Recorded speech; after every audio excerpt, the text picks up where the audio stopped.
CNN Chile. Salmón Chile, orgullo del sur. Coopeuch, cooperando somos más. Presentan Agenda Económica PM.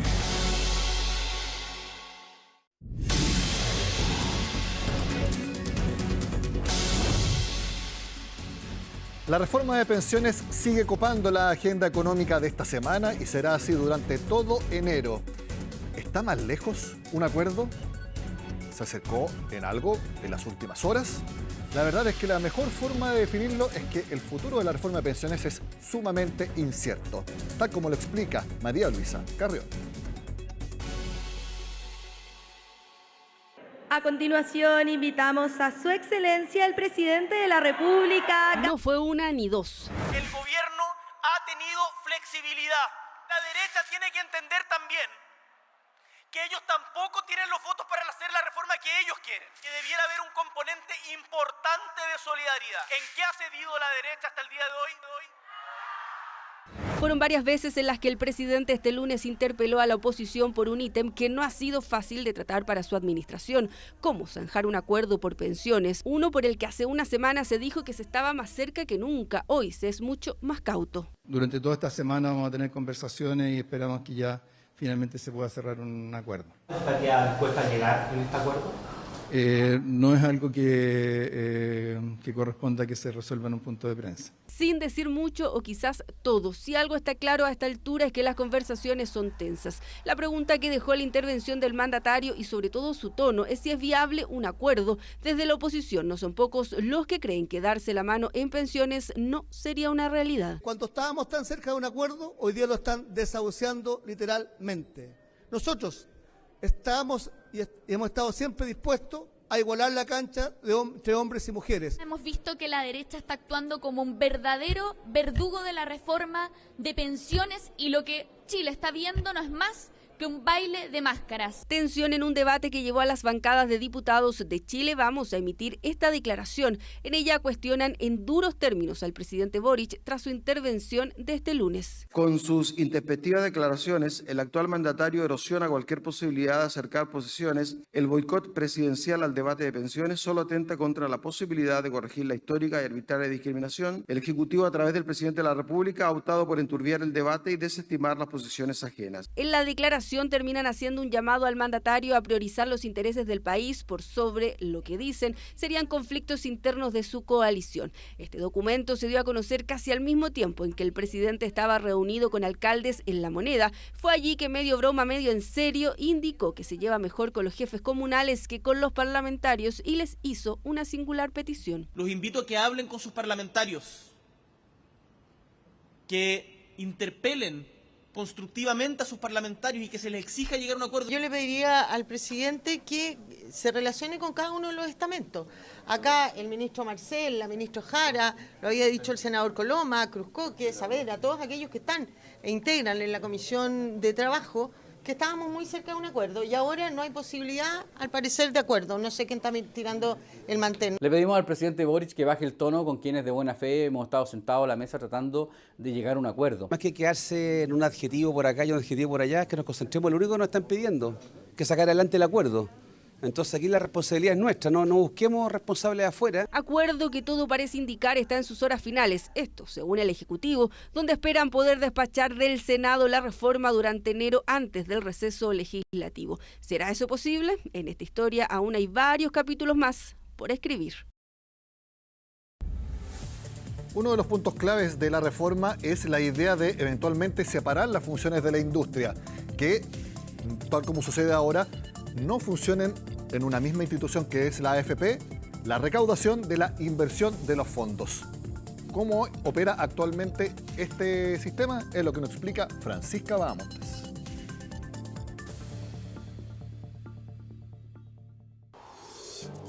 Otro de los puntos que ha entrampado precisamente la tramitación de esta reforma previsional tiene que ver con la separación de la industria, uno de los ejes que planteó también el gobierno al momento de presentar este proyecto al Congreso Nacional y que también, como ya lo mencionábamos, ha complicado quizás un poco más la discusión, ¿no?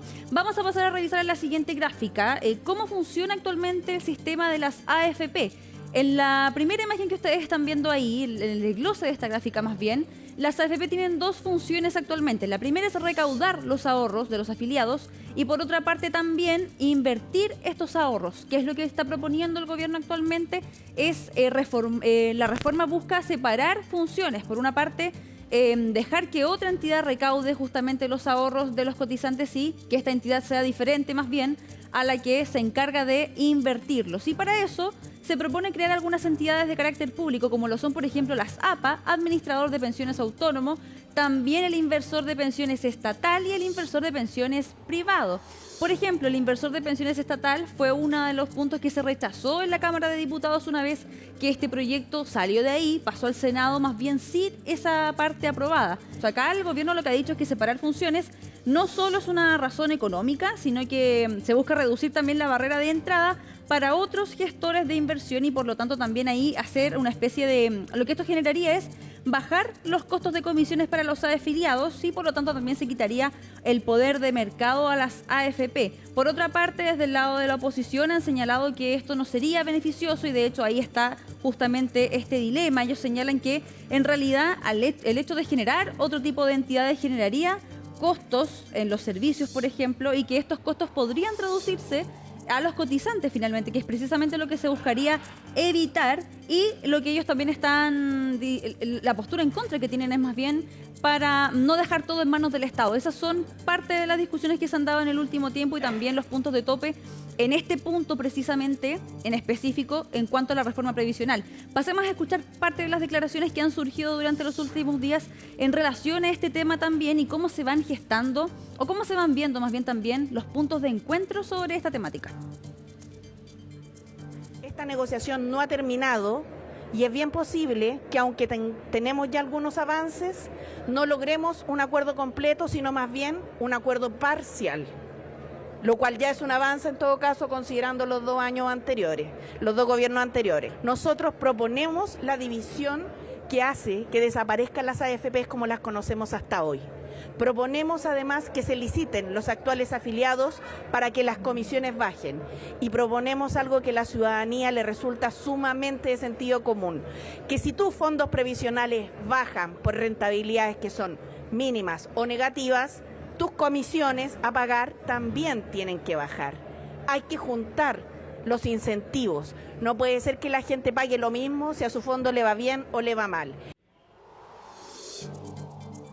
Como lo veíamos anteriormente, se espera que este miércoles se presenten las indicaciones a la reforma previsional por parte del gobierno y hay uno de los puntos que está generando discordia, podríamos decir, es precisamente la separación de la industria. Hay que recordar que el acuerdo al que llegó el Ejecutivo con la Comisión de Trabajo del Senado es que el proyecto logre salir en enero. Ahí hay algo que también se ve un poquito más complicado a raíz de lo mismo que estábamos comentando. Y otro punto relevante también es que la ministra Janet Jara también ha adelantado que es bastante probable que en este punto no se llegue a un acuerdo completo. Ella habla de una especie de acuerdo parcial, pero es algo que precisamente vamos a ver durante las próximas semanas.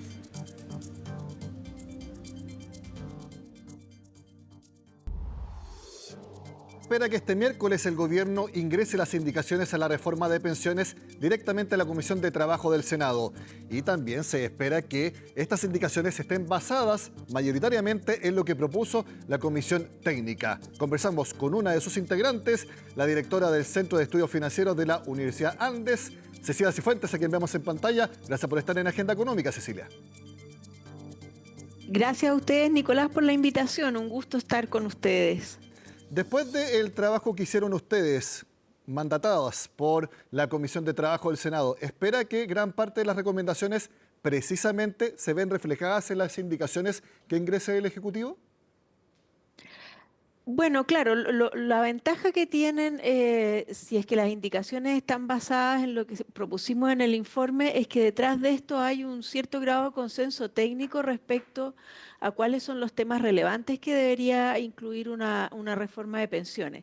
Y por lo tanto, claro, la expectativa nuestra sería que ojalá este esfuerzo que se ha hecho por concordar aspectos en temas técnicos sea recogido después a nivel político. ¿Ustedes concordaron en que haya un préstamo reembolsable para garantizar una pensión de 0,1 UF por año cotizado. ¿Por qué creen que es una buena idea este préstamo reembolsable? A ver, es que ahí la mesa técnica no se pronunció tanto respecto a la forma de financiar la garantía, simplemente, y de hecho ese aspecto del análisis técnico cayó en otros expertos. Lo que sí es una forma de financiamiento, como podría ser la forma de financiamiento directamente a través de cotizaciones, y ya es una elección más a nivel político qué forma de financiamiento se elige. Cada una de estas formas, lo que sí nosotros señalamos es que tiene ventaja y desventaja.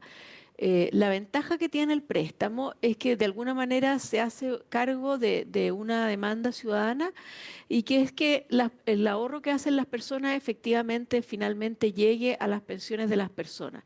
Entonces, las personas le hacen este préstamo al fisco para que pueda mejorar las pensiones hoy día, pero el fisco después devuelve ese esfuerzo a los trabajadores.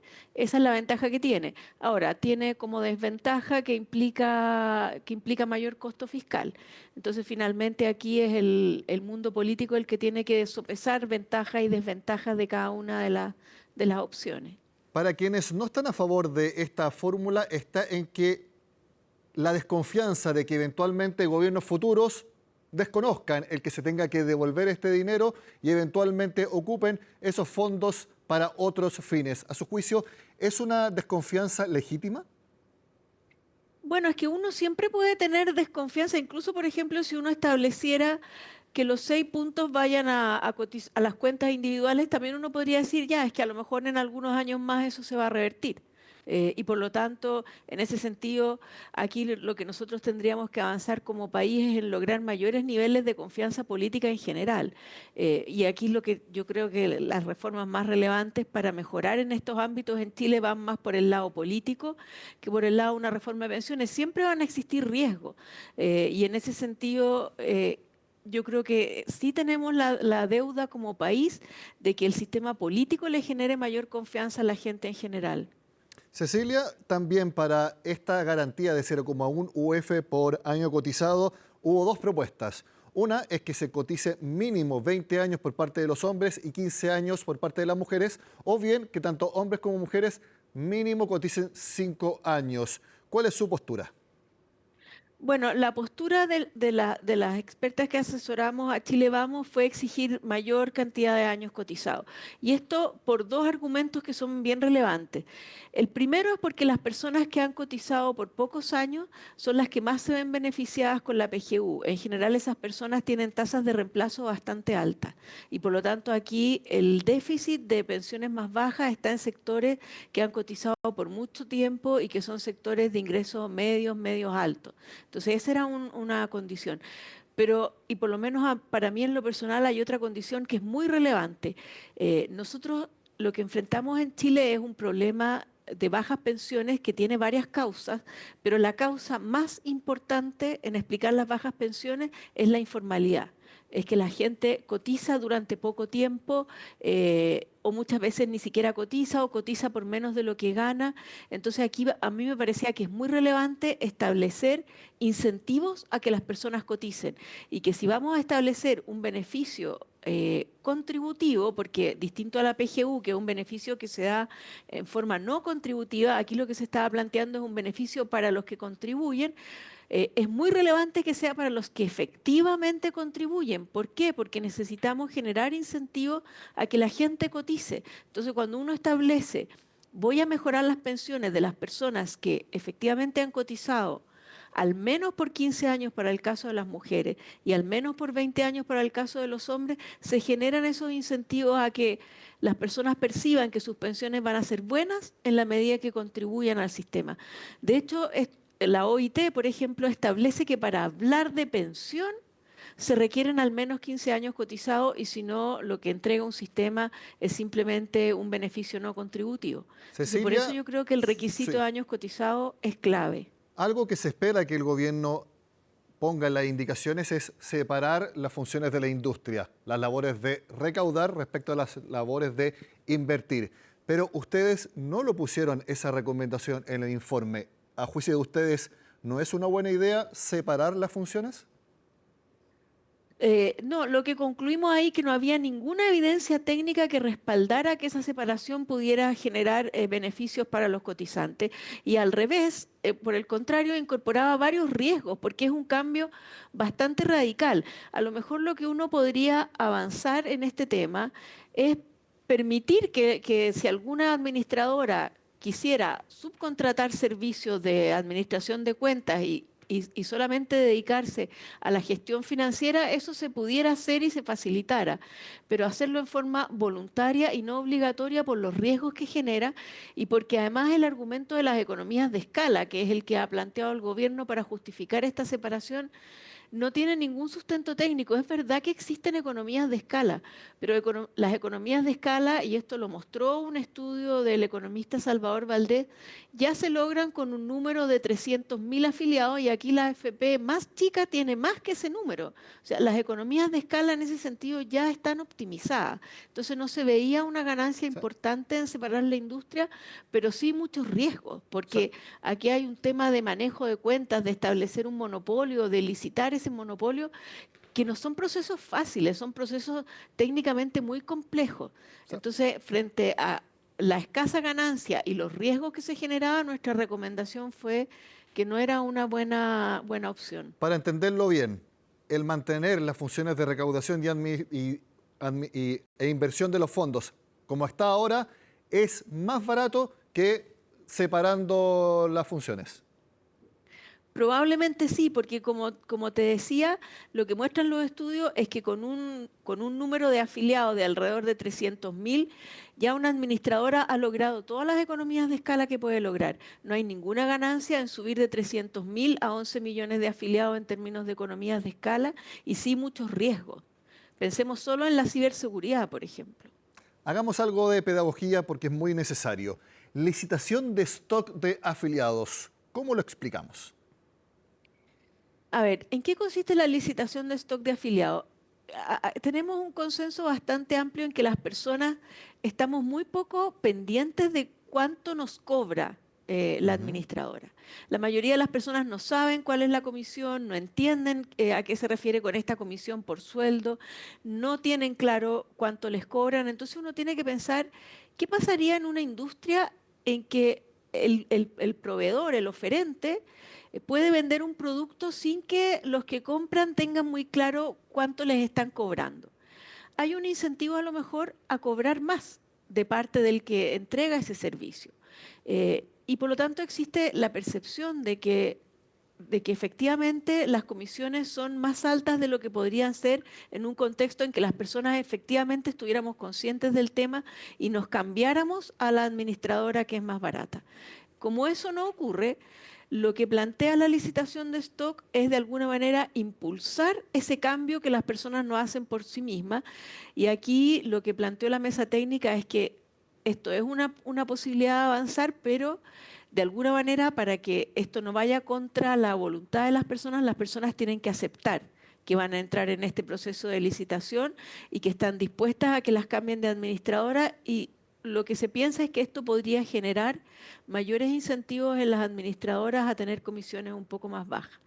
Genera otros problemas y aquí uno tiene que tener cuidado con que el beneficio esperado no vaya a generar después otros costos. Y el principal problema que se piensa es que esto puede alterar las decisiones de inversión de los gestores de fondos.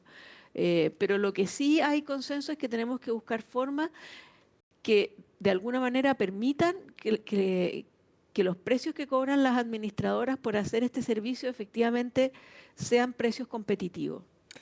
Cecilia, antes de terminar esta entrevista, esta es una pregunta que yo le hice hace algún tiempo cuando se entregó el primer informe. ¿Por qué la Comisión no entregó una propuesta concreta para la distribución del 6% de cotización extra? A ver, una primera razón es porque antes de establecer una distribución concreta, lo que corresponde es que uno diga a quiénes quiero beneficiar y por qué. Y en este tema teníamos dos miradas dentro de la mesa técnica. Algunos que pensábamos que en esta etapa había que beneficiar efectivamente a las personas que habían cotizado mucho tiempo, y eso tiene por lo tanto un costo más bajo en términos de cuántos puntos tienen que ir a esta garantía. Y Y el resto de las expertas consideraba que se podía beneficiar también a personas con menos años de cotización. En eso no tuvimos consenso. Y en ese sentido lo que sí pensamos es que esta es una decisión que tiene que tomarse a nivel político. Y una vez que se decía quiénes son las personas que deben acceder a esta garantía, por qué motivo deben acceder y qué incentivos genera eso, lo que sí pudimos hacer fue, bueno, ¿y cuánto cuesta entonces este beneficio? Y por lo tanto el tema quedó para que el mundo político decida qué es lo que le parece más razonable. Sí, ahora una aclaración, porque ustedes hicieron una simulación de 3,5% cuentas individuales, 2% para la garantía por años cotizados y 0,5 UF para el bono para igualar la jubilación de las mujeres. Pero eso ustedes en el informe señalan que es una simulación, es un ejemplo. Muchos lo tomaron como que esa era la recomendación que ustedes estaban dando. No, lo que ocurre aquí es que hacer estas simulaciones es un trabajo técnico que insume bastante tiempo, es complejo. Entonces, lo que se planteó es vamos a hacer una simulación para ver qué ocurriría con esta garantía, cuánto mejoran las pensiones, cómo quedan las tasas de reemplazo de los distintos grupos. Finalmente, cuando ya se decida quiénes son los segmentos a los que el mundo político definitivamente quiere beneficiar con esta garantía, se va a poder hacer la simulación más concreta de cuál es el costo efectivo de ese beneficio. Cecilia Cifuentes, directora ejecutiva del Centro de Estudios Financieros de la UANDES y miembro del Comité Técnico de Pensiones, muchas gracias por este tiempo con Agenda Económica y seguramente vamos a estar en contacto bastante seguido en los próximos días. Que esté muy bien. Muchas gracias, Nicolás, y muchos saludos a todos los auditores. Hacemos la pausa en Agenda Económica y al regreso les cuento cómo finalmente estuvo la repatriación de capitales. Al regreso, la cifra concreta.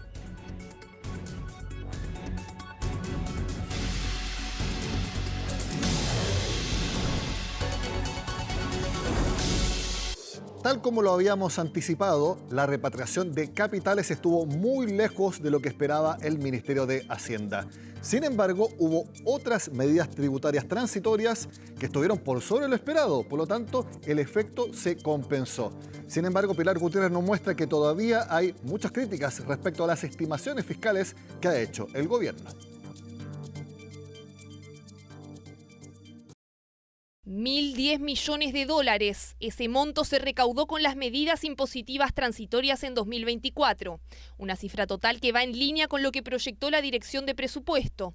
Sin embargo, al revisar cada una de las medidas, una estimación estuvo muy lejos de cumplirse. La repatriación de capitales logró menos de 92 millones de dólares, solo 15% de los 660 millones que estimó Hacienda. Resultó ser menos que esa cifra. En el caso del impuesto sustitutivo, y resultó ser casi 50% superior. Entonces, una cosa compensó a la otra. Lo que estamos recaudando en la práctica son 1.010 millones de dólares. Esta cifra total, que estuvo algo por encima de lo proyectado, considera la recaudación por 3 medidas tributarias: el impuesto sustitutivo sobre impuestos finales, o ISIF, orientado a empresas, también la repatriación de capitales y el término anticipado de juicios tributarios. Esta última medida logró los montos proyectados, pero las otras dos tuvieron resultados distintos. En cuanto al impuesto sustitutivo sobre impuestos finales, hasta el 31 de diciembre, 3.163 contribuyentes pagaron la cantidad indicada, lo cual significa un 134% del valor estimado financiero. Según explicaron entonces, la mayor recaudación por el ISIF logró compensar los menores montos por repatriación de capitales. Busca proponer a los distintos contribuyentes que acojan las ganancias que tengan pendientes de otra tributación final a un impuesto fijo del 12%. A pesar de que al sumar esta medida con las otras dos se logró el total estimado e incluso se superó, durante esta jornada algunos expertos mantuvieron las críticas a las estimaciones de la DIPRES. Me preocupa que hemos tenido sobreestimaciones en las recaudaciones de ingresos en forma bastante consistente. El caso de repatriación de capitales es una, pero también tenemos sobreestimaciones en la recaudación general. Cuando nosotros proyectamos ingresos en forma más optimista de lo que realmente termina siendo, estamos generando un mayor déficit. Respecto a este último punto, distintos especialistas ya habían advertido que con la declaración de activos en el exterior no se lograría lo que proyectaba el gobierno. Sin embargo, reconocen que es difícil hacer estimaciones certeras para este tipo de medidas. El tema del impuesto a la repatriación, la verdad que la probabilidad de tener una estimación estadísticamente sólida de eso es bajísima, lo que explica los movimientos de capitales, las decisiones de portafolio de los inversionistas, no es un permiso no, y uno tiene que ser en general un poquito conservador con el potencial éxito de estas medidas, que en lo personal yo no lo hubiera hecho. En este sentido, aunque se recaudaron los montos totales proyectados, algo que también valoraron los expertos, sostuvieron que las diferencias entre estimaciones y los ingresos reales logrados sigue siendo un punto relevante a abordar. Lo importante, por supuesto, es reformar estructuralmente la forma en que se proyectan los ingresos tributarios del Estado.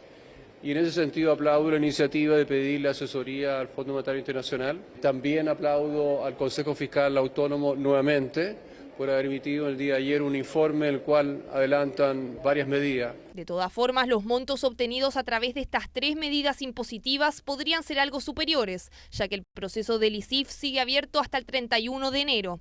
Recién en esa fecha se tendrá el balance final de la recaudación de estas disposiciones transitorias.